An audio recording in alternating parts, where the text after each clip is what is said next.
Howdy, my name is Milos Dujovic, and today for my class project, I will talk a little bit about a work that I initially saw on one conference. And actually, at that conference, I met the person who is here underlined, Gavalda-Diaz, and that is now the assistant professor in the Imperial College in London. So what they did is actually they implemented in situ TEM to observe in situ TEM deformation to observe how crack propagates in ceramic materials. Why is that important? That is important because usually fractures in ceramic materials are quite unpredictable and fast. So it is somehow unclear what is happening at the crack tip. So implementing in situ TM deformation allows us to see what is going on at the tip, but not only that, what they showed, and that was really interesting, is that there is actually stress-induced phase transformation on the nanoscale level. So that is really cool, and I will also conclude this work with some of my personal notes, how I was really interested into this work and how I can potentially use it for my own research. So this is the experimental method. We see here these uh, uh, double cantilever beams, but they call them here wedge driven. So they're all made in with focus ion beam.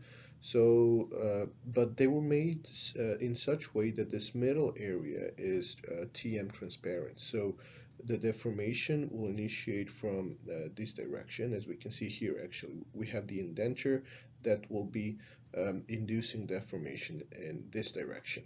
And as we can see these arrows, there will be some opening up like this.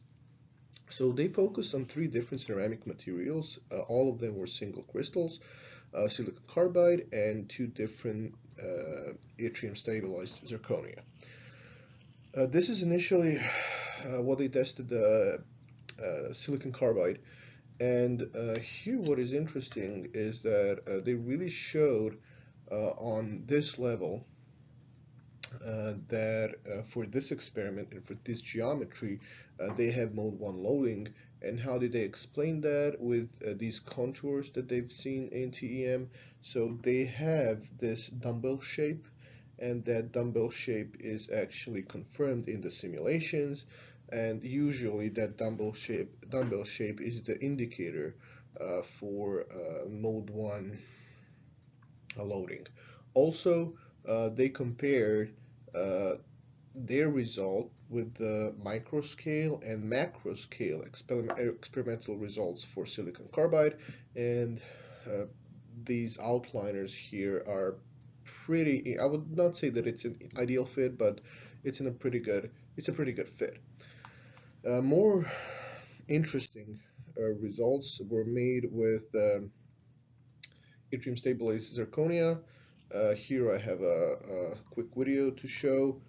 So here we will see how crack propagates, and this is the interesting part where on nanoscale they saw crack deflection. So that is usually a thing that's that can be seen in polycrystalline samples, but here it is interesting that they are seeing that on this small scale level. Um, Here we see some other cracks propagating. Here even we see, but I'll talk a next slide about this. So these darker regions that indicate phase separation, but they see these traditional toughening mechanisms on TM specimens. Again, these are some of their fittings that show pretty good correlation and actually verify their experimental method for everything that we see here. Mm.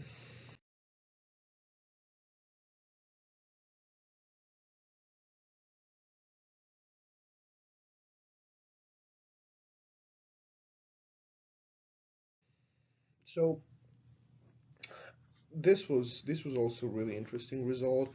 So here we see different stages of deformation. Here we don't see a crack propagation even. Here we see, but the point is this blackish region that develops here.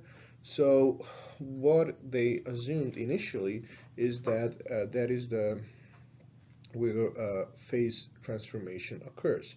So usually it's from tetragonal to monoclinic phase activated by stress. But not only that, not only did they see that after the initial deformation, they did a couple of loading cycles, and even when the loading drops and they started loading it again, before that second loading, they see that these black regions hold. So it's permanent stress stress activated transformation. Uh, they also, sorry,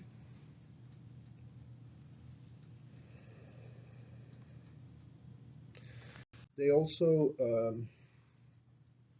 did the diffraction patterns in different points during. So that's why I really think this is really a cool work, because during the formation, they also did a couple of diffraction patterns to study this phase transformation. So, for example, they saw in these extra spots, so they saw the presence of this monoclinic phase after crack propagates.